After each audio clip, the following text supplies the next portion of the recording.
بسم اللہ الرحمن الرحیم الحمدللہ رب العالمین وصلی اللہ علی نبینا محمد وعلی آلہ واصحابہ اجمعین۔ پیارے بھائیو، السلام علیکم ورحمۃ اللہ وبرکاتہ۔ یاد رہے کہ دنیا کی زندگی ایک سفر ہے، یہاں ہر انسان محو سفر ہے۔ اس سفر میں ہر طرف سے اسے خطرات کا سامنا ہے، دین و اخلاق کے ڈاکو ہر طرف سے گھات میں بیٹھے ہوئے ہیں۔ جہاں کہیں راہی تھوڑا سا غافل ہوتا ہے، یہ ڈاکو اس کے اوپر حملہ آور ہو جاتے ہیں۔ اللہ تبارک و تعالی فرماتا ہے لقد خلقنا الانسان فی کبد۔ اسی طریقے سے ہمیں یہ بات یاد رکھنی چاہیے کہ دنیا عمل کی جگہ ہے، یہاں عمل ہے، بدلہ نہیں ہے۔ بدلہ وہاں پر ہے جہاں پر عمل نہیں ہے، یعنی قیامت کے دن۔ اس دنیا میں وہی انسان کامیاب ہے جو ہر مشکلات کا سامنا کر کے عمل خیر کے لیے کوشاں رہتا ہے۔ اللہ تعالیٰ کا ارشاد ہے الذی خلق الموت والحیات لیبلوکم ایکم احسن عملا۔ اللہ تبارک و تعالیٰ نے موت اور زندگی کو اس لیے پیدا کیا ہے تاکہ آزمائے کہ تم میں کا کون انسان اچھا عمل کرتا ہے۔ آج لوگ اس حقیقت کو بھولے ہوئے ہیں، تھوڑی سی لالچ، معمولی سے خوف کی وجہ سے اپنے سفر کا رخ بدل دیتے ہیں۔ معمولی سی پریشانی اور ادنا سے مصیبت کے موقع پر اپنی زندگی کا مقصد بھول جاتے ہیں۔ حالانکہ اللہ تبارک و تعالی نے ہر کسی کو ایسا نہیں پیدا کیا کہ جس سے مصائب اور پریشانیوں کو سامنا نہ کرنا پڑے۔ اللہ تعالیٰ فرماتا ہے الف لام میم حسب الناس ان یترکوا ان یقولوا آمنا وهم لا یفتنون۔ کیا لوگ یہ سمجھتے ہیں کہ ہم نے انہیں بیکار پیدا کیا، ہم انہیں آزمائیں گے نہیں؟ سوال یہ نہیں ہے کہ انسان کو آزمائش کا سامنا ہے، سوال یہ ہے کہ اسلام نے ہمیں وہ کیا تعلیمات دی ہیں کہ ہم ان کے اوپر عمل کریں تو ان مصائب اور پریشانیوں کا معاملہ ہمارے لیے ہلکا اور آسان ہو جاتا ہے۔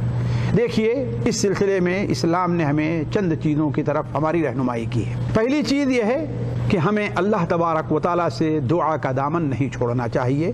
نبی کریم صلی اللہ علیہ وسلم کی حدیث سنن ترمذی وغیرہ میں ہے کہ الدعاء ينفع، دعا کا فائدہ ہوتا ہے اس مصیبت میں بھی جو مصیبت آ چکی ہے، اور اس مصیبت میں بھی دعا فائدہ مند ہے جو مصیبت آئی نہیں ہے۔ لہذا اے اللہ تعالیٰ کے بندے، تم بکثرت دعا کرو۔ خاص کر حضرت یونس علیہ السلام کی دعا، جس سے متعلق نبی کریم صلی اللہ علیہ وسلم کا ارشاد ہے دعوت ذنون اذ دعا بها وهو في بطن الحوت۔ حضرت یونس علیہ السلام کی دعا، جو دعا انہوں نے مچھلی کے پیٹ میں کی تھی، جو بھی پریشان حال مسلمان وہ دعا کرے گا، اللہ تعالیٰ اس کو اس سے مصیبت سے نجات دے گا۔ دوسری چیز جو ہمیں مصائب سے نجات دے سکتی ہے یا ہمارے مصائب کے معاملے کو ہلکا کر سکتی ہے، وہ نماز کا اہتمام ہے۔ نبی کریم صلی اللہ علیہ وسلم سے متعلق سنن ابو داؤد میں ہے کہ جب بھی کوئی پریشانی آپ کو لاحق ہوا کرتی تھی تو آپ نماز کا سہارا لیا کرتے تھے۔ اللہ تعالیٰ ارشاد فرماتا ہے وَاسْتَعِينُوا بِالصَّبْرِ وَالصَّلَاةِ، صبر کر کے اور نماز پڑھ کر کے اللہ تبارک و تعالیٰ کی مدد حاصل کرو۔ تیسری چیز صدقہ ہے۔ اللہ تبارک و تعالیٰ کے راستے میں صدقہ مصائب کو ٹالنے میں بہت بڑا کردار ادا کرتا ہے، حتیٰ کہ اللہ کے رسول صلی اللہ علیہ وسلم نے ارشاد فرمایا داؤوا مرضاکم بالصدقہ، تمہارے جو مریض ہوں ان کا علاج تمہیں کرنا ہے تو صدقہ کے ذریعے کرو۔